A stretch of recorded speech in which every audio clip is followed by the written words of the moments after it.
Welcome to Boone and Crockett's Heritage of the Hunt. This is our first episode of Boone and Crockett Club's Heritage of the Hunt. My name is Jodi Stemler. I'm the Director of Communications, and I'm with Tony Schoonen, who is the Chief Executive Officer for the Boone and Crockett Club. We're here in our beautiful headquarters in Missoula, Montana. Thought it was a fitting place to have our kickoff episode of the Heritage of the Hunt podcast. And I wanted you to come on as our first guest to kind of lay a foundation for who the Boone and Crockett Club is. Tell us a little bit about how we were founded, where we came from, and how that's important to hunters and wildlife conservation today. Yeah, so the Boone and Crockett Club was founded in 1887 by Theodore Roosevelt. And the way the club was set up was 100 regular members. And those members were people of influence, educators, scientists, politicians, industrialists, but they were all joined at the hip by one common thread, and that was that they were sportsmen. They were hunters. And Theodore Roosevelt had come back from his ranch out in North Dakota, and he had seen the devastation of wildlife, and he was motivated to do something, right? He was. Roosevelt had two ranches out by Medora, North Dakota, and he actually lost his wife and his mother on the same day, Valentine's Day, February 14th, in 1883. And he was a devastated guy, obviously, and went out west to kind of reconcile and rejuvenate himself. And he rode all over Montana, the Dakotas, Wyoming, Idaho, and originally looking for a bison. But what he found was that a lot of our wildlife species had been decimated by commercial hunting. A lot of our resources were being pillaged, like in the Yellowstone National Park. And so he came back in December of 1887, and that's when he had the first dinner of Boone and Crockett. He called his friends, his fellow hunters. He called these other people saying, we need to make a difference. And just a fun fact, the Boone and Crockett Club meets every year in December around the same date, still to this day, in celebration of the founding of the organization back at that time. But George Bird Grinnell, there were people that he pulled together early on to say, we are people of influence. We can make a difference on this. And this was even before he was president, right? Right. Oh, yeah. Before he was president. George Bird Grinnell, Stephen Mather, Gifford Pinchot. There was a lot of names that would later become known as founding conservationists in the club. After the club was formed, the first thing they focused on was Yellowstone National Park, increasing the size of the park and protecting the park. At that time, there was a lot of resource extraction going on in the park. And so there's a lot of poaching too. I mean, a lot of poaching. A lot of poaching was going on in the park. So they fixed that in 1892. And of course, when Roosevelt did become president in the early 1900s, they really made a lot of progress in terms of habitat conservation. They formed the National Park Service, the National Forest Service, the National Wildlife Refuge System. I mean, 250 some million acres of land in the public trust. They abolished market hunting. And they also Lacey Act, right? Lacey Act. Another member of the Boone and Crockett Club. Another member of the Boone and Crockett Club. And they also established the Foundation for State Wildlife Management. And so he did all these things, in the first 2 decades of the 19th century. And then in the 1930s, they thought, well, we kind of want to figure out a measurement tool to see how much we actually succeeded in what we did. And so they formed our records program, which is what we're known for, is heads and horns, the Boone and Crockett record book. And the interesting part about that was at the time, the science said that if you harvested a mature male specimen in an ecosystem, that was an indicator that the ecosystem was healthy. And so they figured if they had all these specimens for all these different ecosystems across North America, they could tabulate the health of those ecosystems. Standardize the measuring process.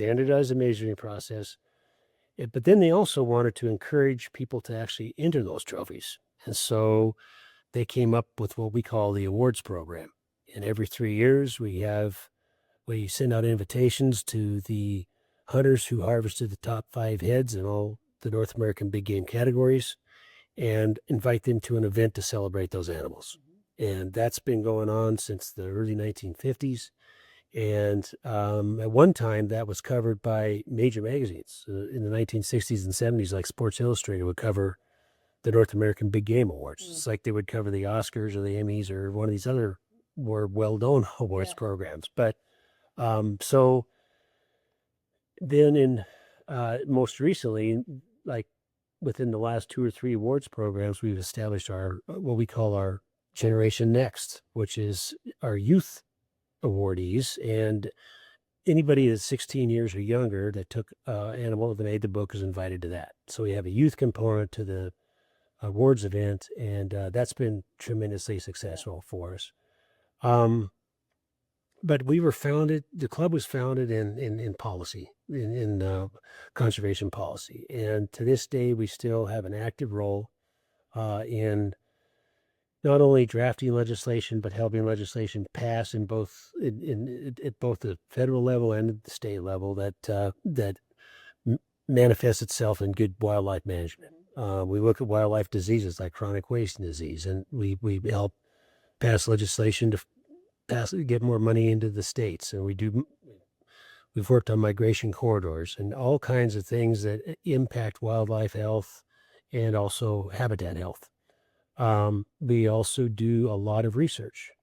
We have a lot of our university programs where we have these endowed chairs at 3 or 4 land-grant universities across the country. They have graduate students out there doing research on all kinds of things. CWD's at the top of that list as well. And then we have our education component that we are actively involved in. We have a ranch, Theodore Roosevelt Memorial Ranch on the Rocky Mountain front, just north of Schoonen, Montana. It's an operating cattle ranch plus a education and lab as well. And so we have youth, place-based youth programs there, outdoor adventure camps. It's a high adventure base for Boy Scouts of America. We've got, working with the University of Montana, we got a series of trail cams that are placed around the ranch. And those trail cams pick up, what our cattle are doing as we rotate those cattle around to different pastures and how those cattle interact with both carnivores like grizzly bears and wolves, as well as other ungulates like deer, elk, and moose.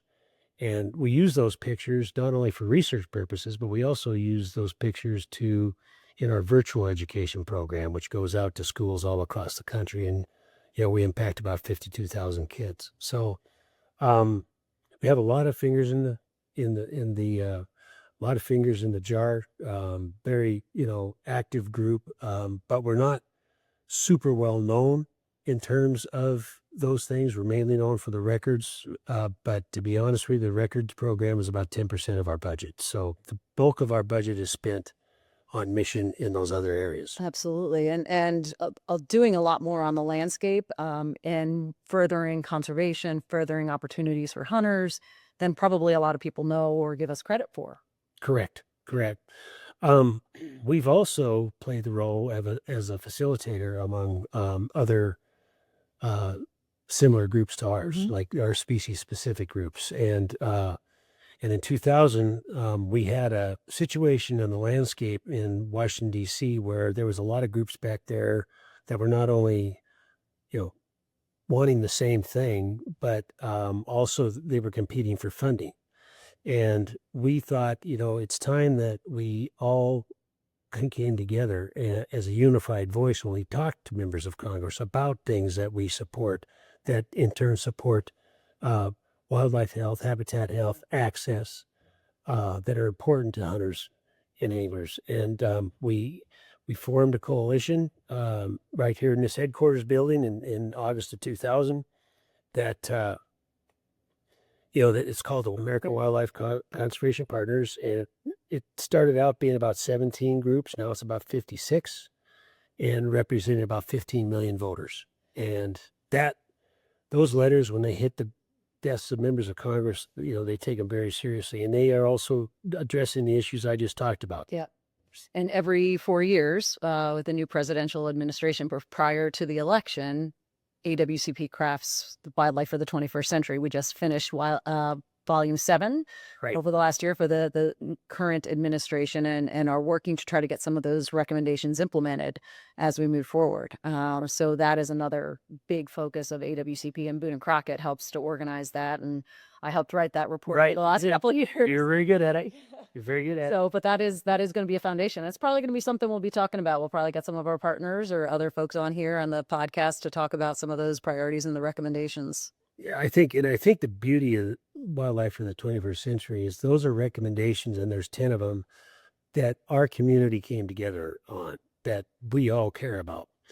And so it's, again, when you have that many groups that are all agreeing on these 10 principles as being the most important things that our community feels needs to be accomplished, that does get a lot of attention. Yeah. And it provides directions for the organizations to work and to communicate back to their members and back up to the Hill or to the administration to try to move policy. What about fair chase?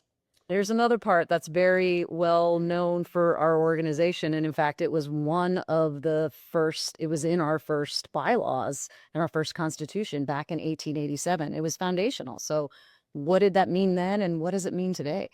Well, and it's also in our mission. Yeah. And that's one of the pillars of our organization. Being a hunter, fair chase is an important thing to think about when you're in the field. And the public at large, when they look at an animal that's been harvested and ethically, they look at it much more favorably than one that hasn't. Fair chase back then, was fair chase and sportsmanship. And that was the bar that people had to meet to get into the book. You could, and it still is today. In order to enter an animal in the book, you have to have a fair chase affidavit that you harvested this animal under fair chase, and it's even getting more important today because of that public perception I'm talking about. It's important that people think before they pull the trigger, because is that animal too far away? How hard is that wind blowing? It's things like that that make real hunter and real hunters generally are a lot more. They pay a lot more attention to that concept of fair chase. And the other thing, that fair chase is different to each person, and it kind of depends on where you live. It's different. Shooting an elk across a sagebrush park in the West versus harvesting a white-tailed buck in Southwest Missouri. So there's no real standard guidelines per se. There's things that we certainly make sure that they don't do, like you cannot hunt or scout with drones. You can't use airplanes to spot elk or spot animals and then land right away.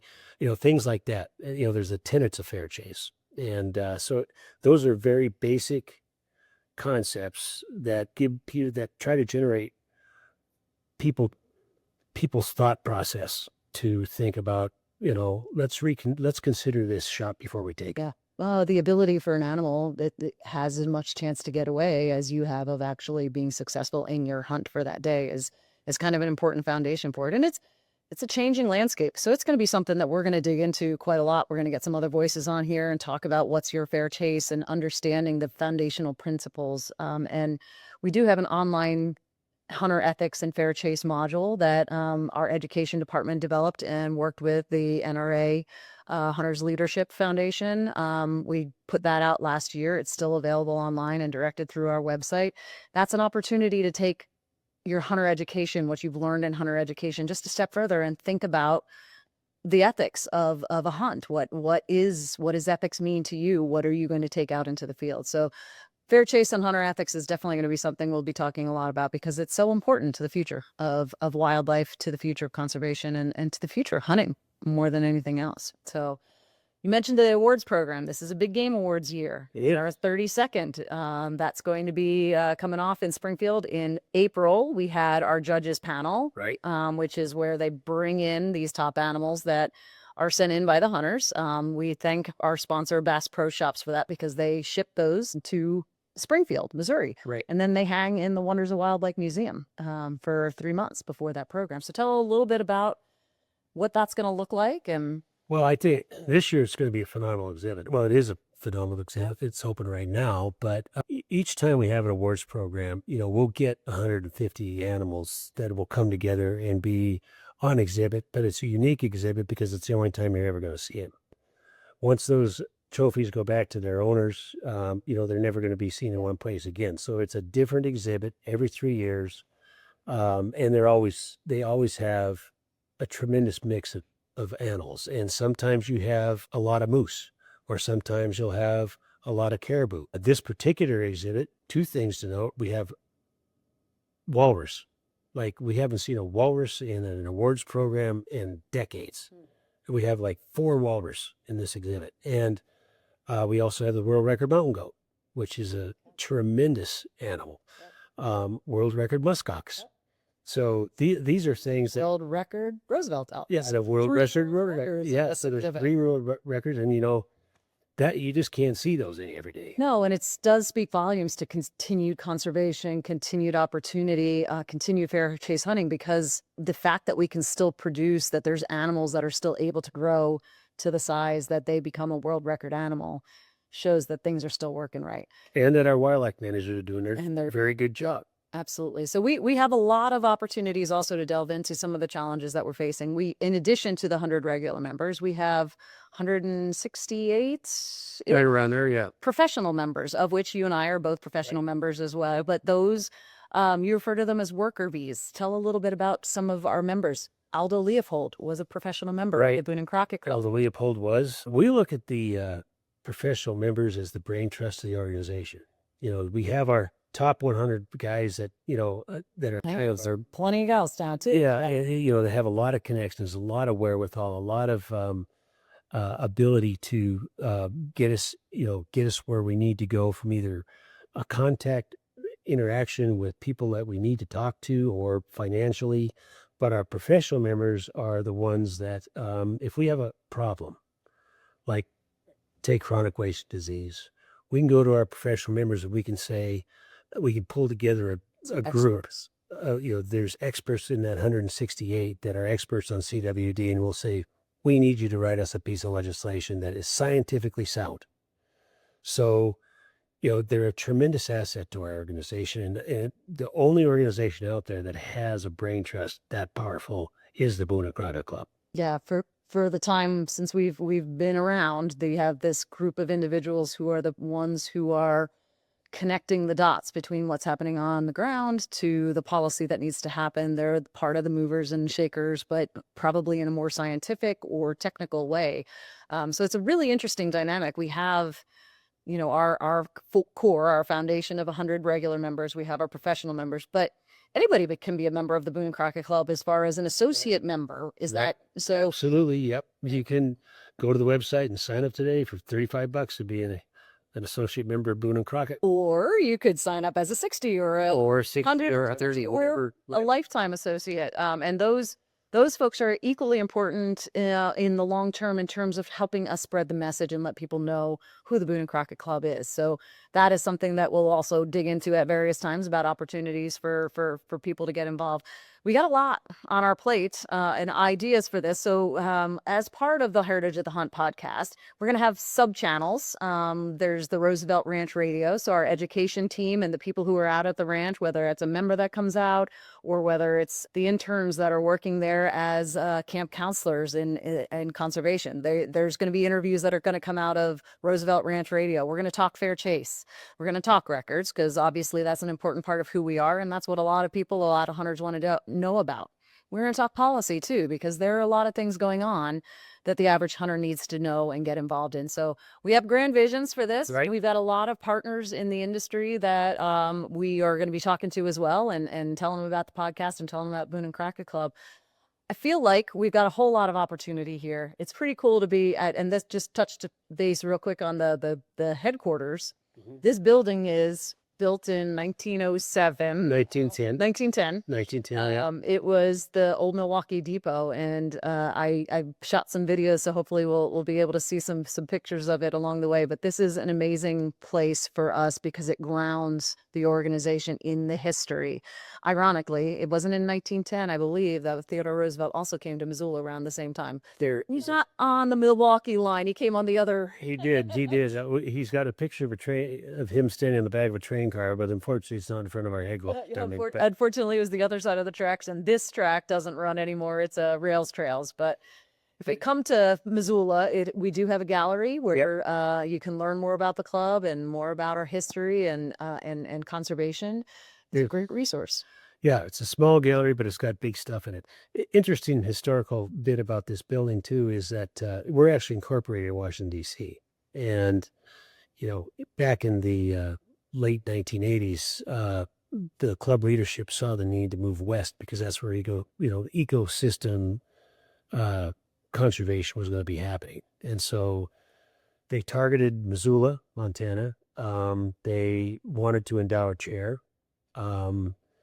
Here at the University of Montana, we do have a chair endowed there, the Boone and Crockett Club wildlife conservation professor. And then we also bought the Theodore Roosevelt Memorial Ranch in celebration of our centennial. So we intentionally moved to Missoula for the reason that we thought this place was the place where we could make conservation happen the most. Interesting. It's been around a long time. Boone and Crockett Club probably was its founding. We have a story on our website about the roots of conservation, and we have our members, our contemporaries, people that have worked with the club for the years, started Ducks Unlimited or other organizations along the way. So we have played a huge role, and we're looking to bring that out to a larger audience, and this podcast is hopefully going to get that for us there. You'll see a variety of different faces. We're going to do this a little bit differently than others, where it's not going to be a single host all the time. I'll probably be doing a lot of the hosting, but we're going to bring in some of our other experts. Like I said, Luke and Maddie out at the ranch are going to do some. We've got PJ Delhome, who does some of our stories, a lot of our stories on our website. He's going to help out on some of these as well. Charlie Booker, who does policy. I'll probably work with him every once in a while on stories. So there's going to be hopefully a lot of content, hopefully a lot of things that various people will be very interested in. And we're looking forward to seeing how this develops. So any final thoughts for the... No, I hope that folks tune in to the podcast, because it's going to be a different podcast than the other podcast out there. It's going to be entertaining, informative, and we just hope you can tune in. Outstanding. Well, Tony, thank you so much for the time. It's really great to be here in the headquarters. I always love this building. It's very inspirational to me, and looking forward to, we'll get you back here in a couple months, maybe a year or so, and do a check-in on where things are. And hopefully at that point, we'll have thousands of subscribers to our podcast. I hope so too. Thank you very much. Have a great day.